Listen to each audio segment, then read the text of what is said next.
émotions et puis à essayer les choses que les autres n'osaient pas essayer. Genre avec la boule, j'ai trempé les fils de 220 volts dans l'eau quand même. Hein. Oui, et là personne n'avait... Et c'est pas ça, c'est pas le genre d'expérience que les autres font. Parce que tout le monde sait que ça disjoncte.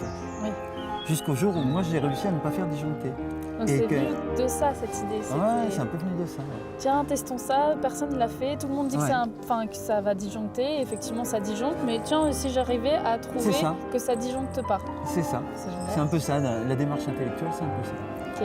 Et faire ce que les autres font pas. Puis la boule, elle a une particularité, c'est qu'elle ressemble au condensateur historique. En électronique, c'est un petit composant qu'on appelle un condensateur. Et les premiers condensateurs, c'était une boule dans une boule. Okay. Donc ça avait un effet de retenir une charge électrique. Donc je me suis dit, si on retient une charge électrique dans l'eau, on va avoir un champ électrique et il va se passer des choses. J'ai eu et voilà, c'est parti comme ça.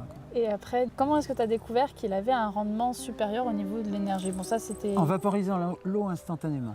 Je me suis dit, si je vaporise de l'eau instantanément, selon la quantité d'eau que j'évaporise, il y a un effet physique qui est inhabituel. Parce que l'eau se vaporise, quel que soit le traitement auquel on la soumet, à moins de faire une explosion atomique dans l'eau ou de mettre des lasers, elle ne s'évapore pas instantanément. Il faut vraiment qu'il y ait un effet thermodynamique qui soit exceptionnel. Oui.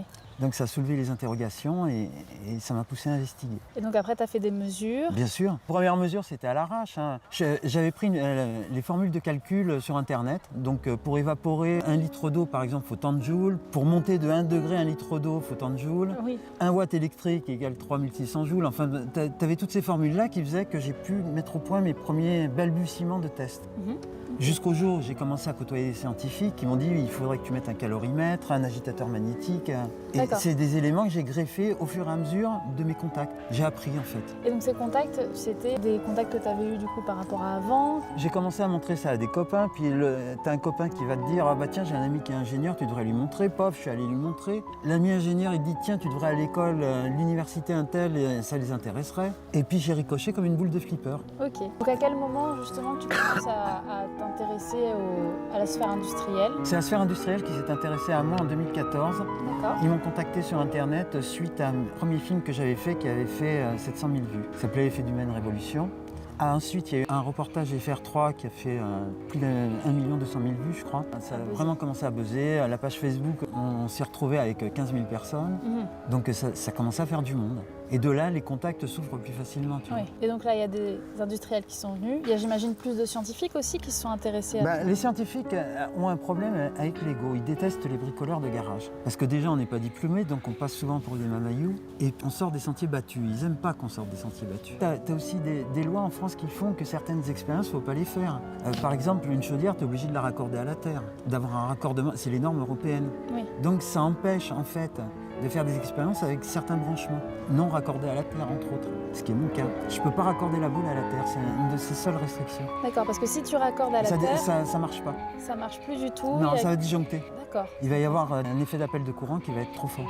Ok, mais du coup, ce branchement terre, c'est pour de la sécurité. Toi, ta boule, tu sens qu'elle est sécure? Ah oui, elle est complètement sécure sans ce branchement, pour une raison toute bête, c'est qu'elle est immergée dans l'eau. Mais comme dans la science moderne, on ne fait pas passer du courant alternatif dans l'eau, sauf dans les postes à souder des plateformes pétrolières, il n'y a pas de recul expérimental. Il n'y a pas réellement de recul expérimental sur les courants alternatifs dans l'eau. Enfin, si, il y en a, mais on n'a pas poussé sur des masses de métaux, sur ce que je fais moi. Ça n'a pas vraiment été exploré. Et est-ce qu'en ce moment, il y a d'autres scientifiques qui, du coup, comme tu as ouvert un peu la voie là-dessus, se lancent à faire des recherches? Alors, il y en a plein, mais mon procédé, il pose un problème, c'est qu'il dégage plus d'énergie qu'il en consomme. Et c'est interdit par les 2 premières lois de la thermodynamique, conservation de l'énergie et la loi de l'entropie. Donc forcément, ça bouscule les convictions des scientifiques. Et forcément, ça bouscule aussi le système, parce que le système est aussi conçu sur des lois. Tu as plein de choses qu'on ne peut pas faire à cause du fait que les lois de la physique les interdisent. Pour 2 raisons. La première, c'est parce que ça ne marche pas, si on va à contrario des lois de la physique. Mais moi, dans mon cas, c'est l'exception qui confirme la règle, en fait. Ça marche. Ouais. Et tu disais hier que ça n'enlevait pas en fait ces lois-là, mais que c'était peut-être au niveau chimique qu'il se passait quelque chose. Pas exactement au niveau chimique. C'est pour ça que j'aborde cette réaction de cavitation. Parce que la cavitation, c'est un phénomène physique qui est très bien connu et qui est très occulté par la science moderne.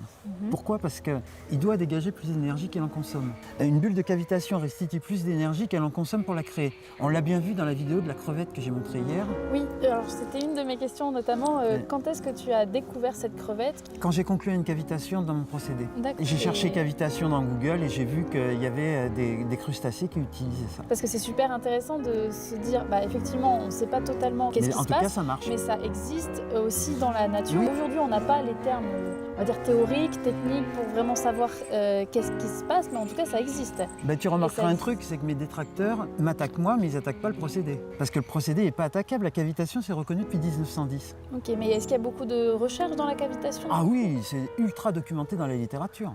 Ok. Vraiment, c'est documenté dans la littérature. Ça a donné lieu à une discipline qu'on appelle la sonochimie. Mhm. Sauf qu'eux, ils font des bulles de cavitation avec des ultrasons. Et moi, je la fais avec un courant électrique, ce qui est beaucoup plus facile. Parce que moi, je peux contrôler le nombre de mes bulles, la taille, en manipulant les courants électriques.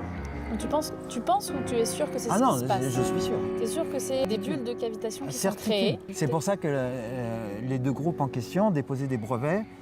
Notamment dans ces brevets, c'est la manipulation de la cavitation avec des courants électriques. C'est marqué sur le brevet. D'accord. Et c'est marqué inventeur Jean-Christophe Dumas dessus. Désolé. Et justement, par rapport à ces brevets, ces 4 brevets, s'il y a des applications qui se font, est-ce que tu es quand même reconnu comme étant aussi l'inventeur? Je sais que tu n'es pas trop pour l'argent, mais... Alors là, je suis pas trop dans le juridique non plus. Ça faudrait poser la question aux avocats, parce qu'il y a des avocats qui s'occupent de ça. Il y en a qui travaillent avec moi sur le sujet notamment. Et c'est un vaste sujet. C'est très compliqué. Parce qu'il y a des applications qui se chevauchent sur d'autres brevets existants, mais il y en a quand même qui sont complètement légitimes aux miens. Mhm. Donc on a été obligé de faire passer un rapport de recherche INPI où on a mis tous les précurseurs qui avaient utilisé des procédés similaires. D'accord. Mais ce n'est pas exactement les mêmes. Parce que cette notion de cavitation justement n'apparaissait pas. Mhm. Parce qu'eux n'avaient pas compris que c'était de la cavitation. Donc ils brevetaient des trucs sous forme de chauffage ohmique à l'époque. D'accord. Vu qu'on n'avait pas le recul nécessaire pour caractériser une cavitation, ce qui n'est pas évident. Est-ce que c'est assez nouveau, ça, la cavitation? Non, c'est pas nouveau, mais les moyens de la détecter sont assez compliqués. Il faut utiliser notamment des hydrophones. Il faut la repérer en fait dans les circuits de pompage avec le bruit caractéristique qu'elle émet. Donc il faut plonger des appareils acoustiques dans l'eau, qu'on appelle des hydrophones. Et c'est comme ça qu'ils détectent les cavitations. Mais ça, c'est des technologies qui sont relativement récentes malgré tout.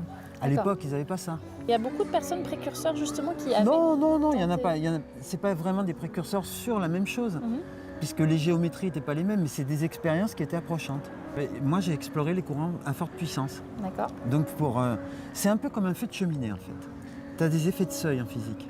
Donc, quand tu commences à faire un feu de cheminée, tu vas passer par le stade où c'est légèrement rougeoyant, tu vois. Mhm. Puis plus ça va chauffer, plus le feu va être blanc. C'est ce qu'on appelle un Oui. effet de seuil. Il passe au bleu, puis Pourtant, après, c'est blanc. toujours un feu de bois. Les réactions nucléaires, c'est pareil. Tu as des effets de seuil, où la réaction est vraiment très visible, tu vois. D'accord. Et plus tu mets des courants à forte puissance, plus tu vois la réaction. Et moi, c'est ce qui m'a permis justement de caractériser cette cavitation, c'est qu'elle devenait flagrante. Et c'est quoi la réaction, justement? La réaction, c'est ce que dans la crevette pistolet, t'as pas vu hier le truc? C'est du bruit? Une onde de choc Mhm. et une température de 4000 degrés dans l'eau. 4000 degrés, c'est incroyable, C'est ça. à la surface du Soleil. C'est pour ça que je dis que c'est une réaction thermonucléaire. Et je maintiens. Alors, est-ce qu'il y a un phénomène intriqué? Ça, j'en suis pas encore là, tu vois. Est-ce qu'il peut y avoir une fission et une fusion qui cohabitent dans le même espace? C'est possible. C'est pas parce que jamais personne n'a trouvé que ça n'existe pas. Donc, c'est des domaines qui restent à explorer. D'accord. Donc il faudrait se mettre en lien avec d'autres scientifiques. Oh et- non, je vais passer la main à des gens plus compétents que moi parce que j'ai pas vocation à fonder une secte ni à... Tu vois ce que je veux dire? Sur l'énergie libre, tout ça, je cherche pas à créer un mouvement. Non. Mais là, il faudrait faire des recherches par rapport